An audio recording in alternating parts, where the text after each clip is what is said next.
हम लोगों का आज का टॉपिक है ऑक्टाहाइड्रल कंडीशन में स्ट्रॉन्ग फील्ड और वीक फील्ड T2G EG में इलेक्ट्रॉनों की filling, calculation of CFSC and calculation of unpaired electrons in complexes. तो सबसे पहले हम लोग डिस्कस करेंगे कंडीशन होगी ऑक्टाहाइड्रल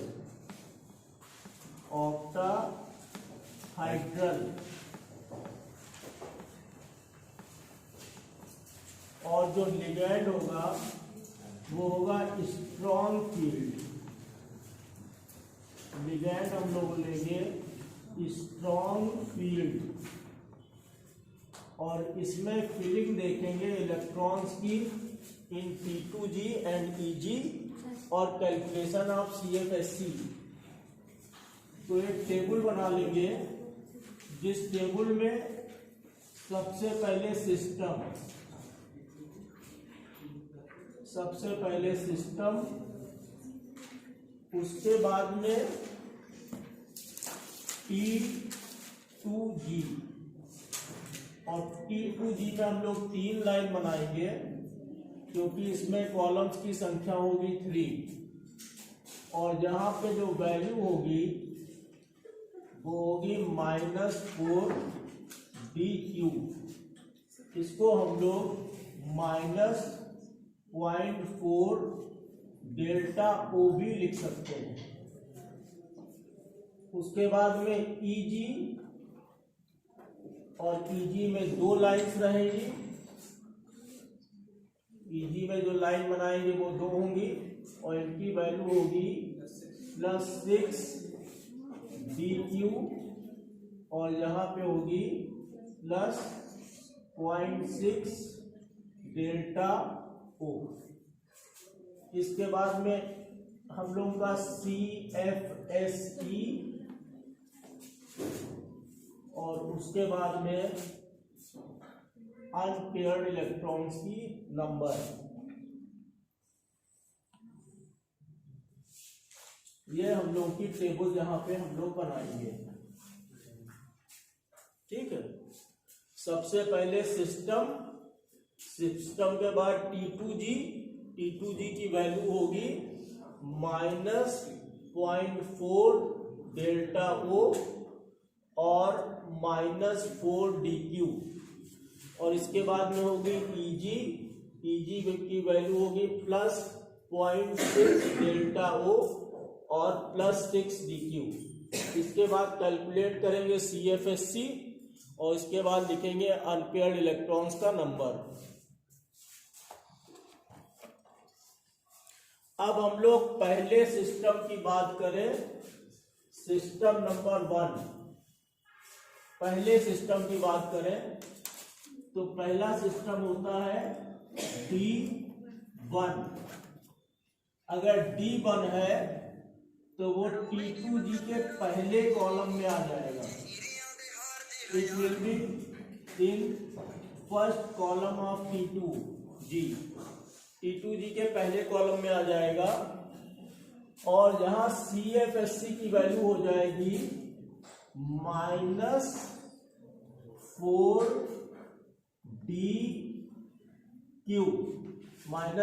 dq और अनपेयर्ड इलेक्ट्रॉन्स का नंबर होगा 1।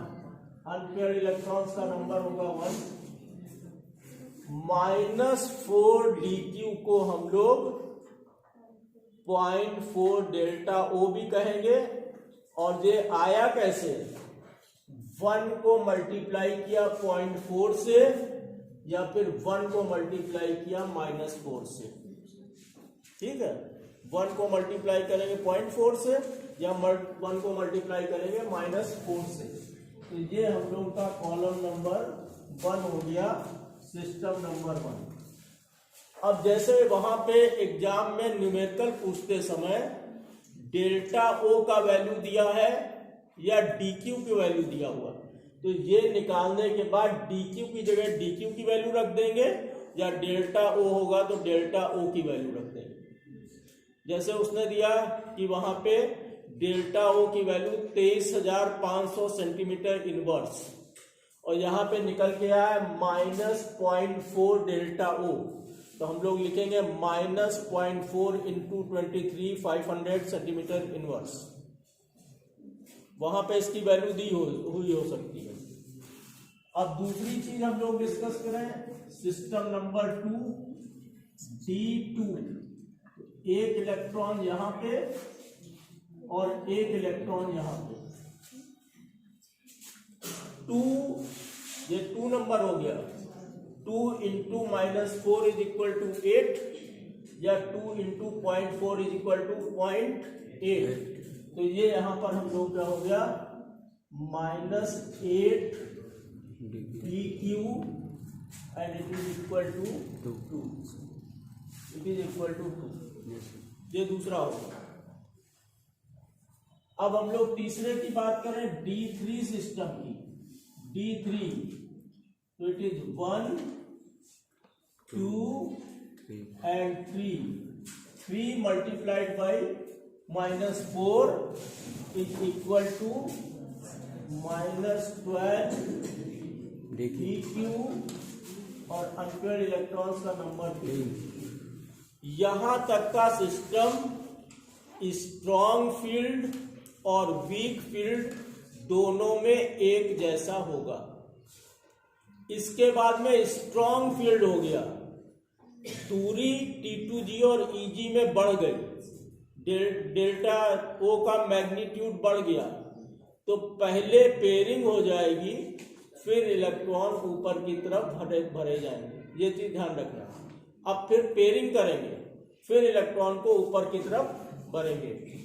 तो जब D4 होगा तो it is 1 2 3 and 4 and 4 is multiplied by 4, तो ये कितना हो गया -16 dq प्लस p, एक पेयरिंग हो एंड अनपेयर्ड इलेक्ट्रॉन्स का नंबर 2। अब जब D5 में हम लोग चलेंगे, when we will move in D5 condition, it is 1 2 3 and 4 इस जगह पे, और यहाँ पे 5, तो यहाँ पे हो गया 5 into 4 is equal to 20 dq plus 2p and unpaired electron 1। Unpaired, ये पूरी टेबल नहीं पूछी जाएगी, वहां पे कोई एक कंडीशन पूछी जाएगी, तो ये अपने से करना बिल्कुल ध्यान से सीख लो। D6 इसी पे न्यूमेरिकल भी आता है। D6 का मतलब 2 4 और 2 6, 6 into 4 -24 dq plus 3p and it is unpaired 0। Now D7 2 4 6 7। अब देखो यहां 2 4 6 इंटू 4 24, 2 4 6 इंटू 4 24 प्लस 6, DQ में ले रहे हैं 6 और 6 की वैल्यू प्लस में और ये वैल्यू माइनस में, तो माइनस और प्लस जब हम लोग ले लेंगे then it is equal to -18 dq plus 3p 1, unpaired electron 1 है। फिर D8 2 4 और 6 7 और 8, फिर -6 की वैल्यू कम हुई, -12 dq प्लस 3p एंड 2,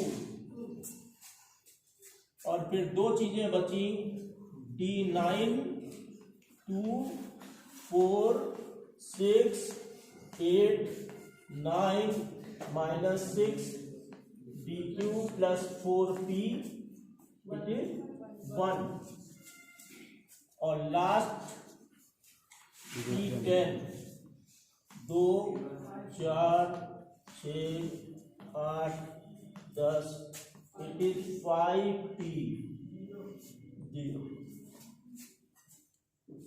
तो ये पूरी टेबल हो गई ऑक्टाहेड्रल स्ट्रॉन्ग फील्ड की कंडीशन में। ऑक्टाहेड्रल, अब इससे इन्फ्रेंस क्या क्या निकला? इन्फ्रेंस ये निकला कि यहां पे लो स्पिन बनेगा, लो spin complex, complex will be low spin, complex होगा लो स्पिन।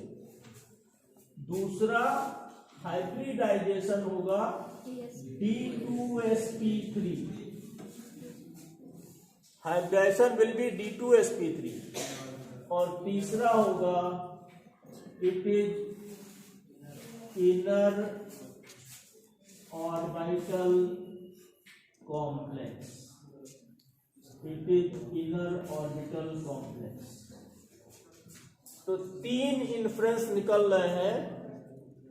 लो स्पिन कॉम्प्लेक्स होगा, D2sp3 होगा और इनर ऑर्बिटल कॉम्प्लेक्स होगा, इनर ऑर्बिटल कॉम्प्लेक्स। हो गया इतना। अब हम लोग कंडीशन को चेंज करते हैं और टेबल नंबर 2 बनाते हैं। Second table, table number 2।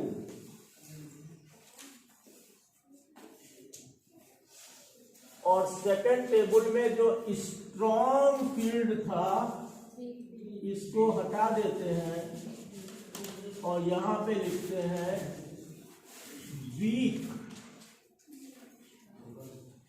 Week की स्पेलिंग क्या होगी?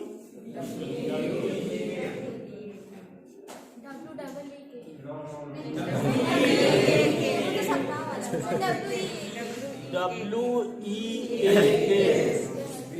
क्योंकि वीक कमजोर है और वो 2 ई का वजन उठा नहीं पाएगा सर, इसलिए उसमें एक ई होगा।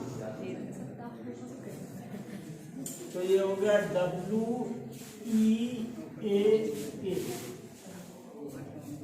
अब देखो यहां पे हम लोगों का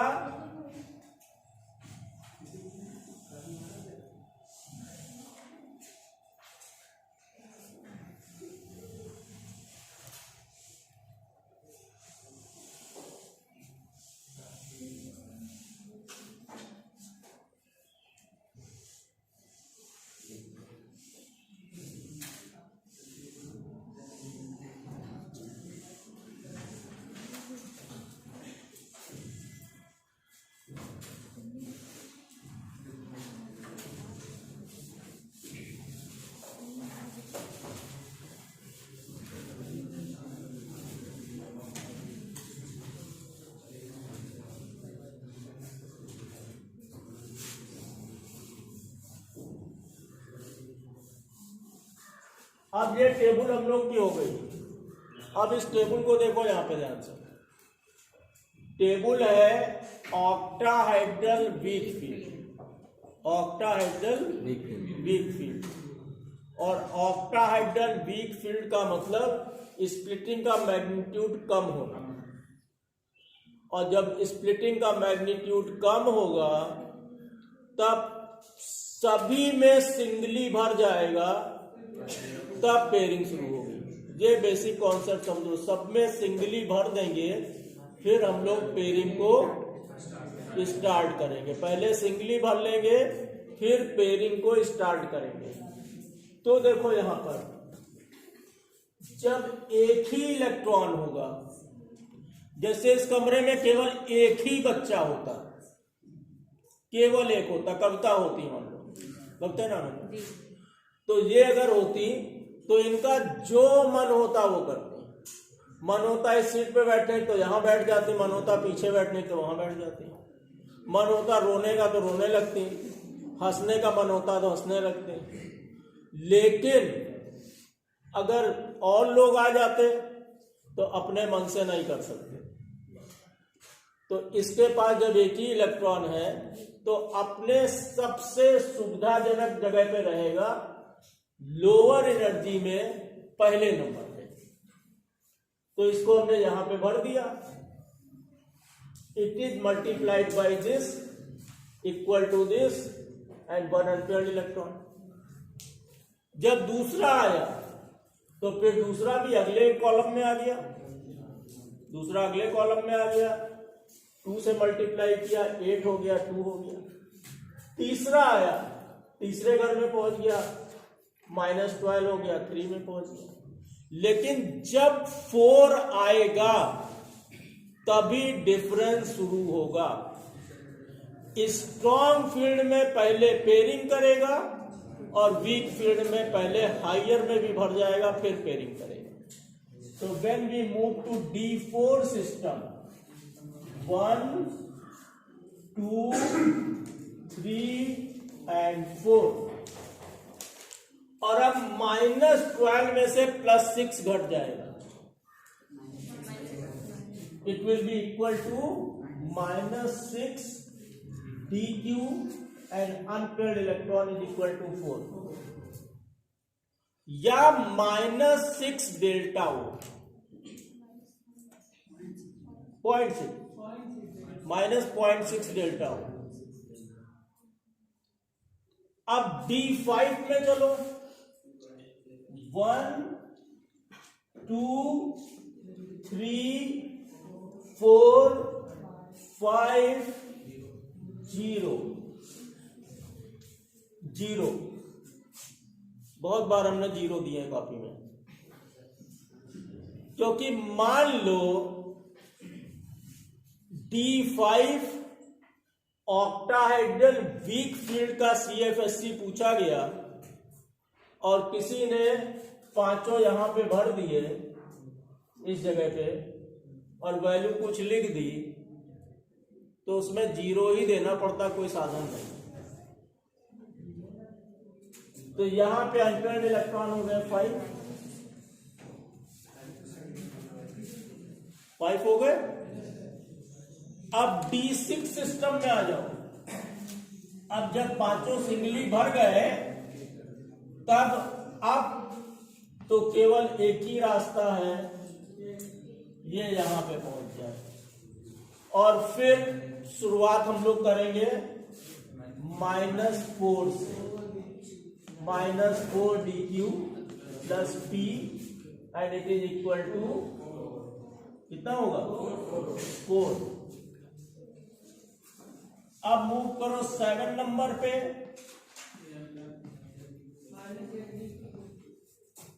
कितना होगा? किससे पूछते हैं? काजल नाम है ना? हाँ, Amrita. -8 -8 dq plus 2p unpaired electron 3। D9 में आ जाओ।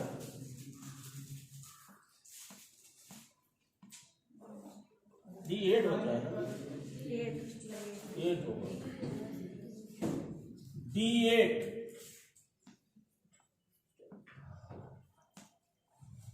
6 7 8 -12 dq प्लस 3p 2।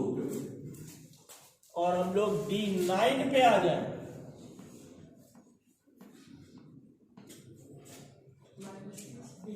-16 dq कितना? 16 कहां से हो गया? -6 dq प्लस 4p1 -6 कैसे आया? 6 into 4 24 और -18। 24 में 18 को माइनस कर दिया, 6 आ गया। और लास्ट वाला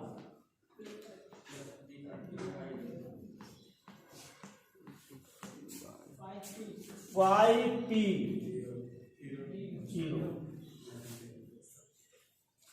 अब देखो, उस कंडीशन में अधिकतम अनपेयर्ड इलेक्ट्रॉन 3 थे और इस कंडीशन में 5 है। तो उसको हम लोग ने लो स्पिन कहा था, तो इसको हम लोग लिखेंगे हाई स्पिन, हाई स्पिन। अब दूसरी कंडीशन में outer orbital complex, outer orbital complex and hybridisation will be sp3d2 से ऊपर लिखा है ऑक्टाहेड्रल। तो इस तरह से आता है कि D5 स्ट्रॉन्ग फील्ड और वीक फील्ड दोनों के लिए CFSC का कैलकुलेशन करो। If delta O is equal to this and P is equal to this, हम लोग इस टेबल की सहायता से ये निकाल लेंगे और P की जगह P की वैल्यू रख देंगे और डेल्टा O की जगह डेल्टा O की रख देंगे, DQ दिया हो तो DQ रख देंगे और उस प्रकार से कैलकुलेट कर लेंगे CFSC की वैल्यू। तो यहां पे आके crystal field splitting in octahedral condition and filling of electron in P2G and EG in strong field and weak field conditions and calculation of CFSC समाप्त हो जाता है। नेक्स्ट डे हम लोग टेट्राहेड्रल कॉम्प्लेक्स डिस्कस करेंगे। 3 ज्योमेट्री अपने में है, ऑक्टाहेड्रल, टेट्राहेड्रल, स्क्वाड्रेटर।